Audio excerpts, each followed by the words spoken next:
Reported from Tangerang City, Gading Serpong. A dog named Puppy is mysteriously missing.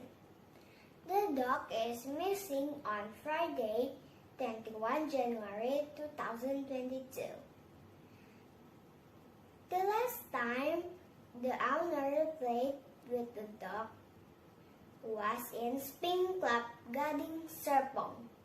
The dog has brown color with fur, it has got black eyes, and it's a small dog.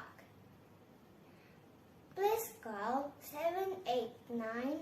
789-456-1230 or go to the nearest police station if you find Puppy. Your presenter, Risha Hartawan, 110 Agape TV.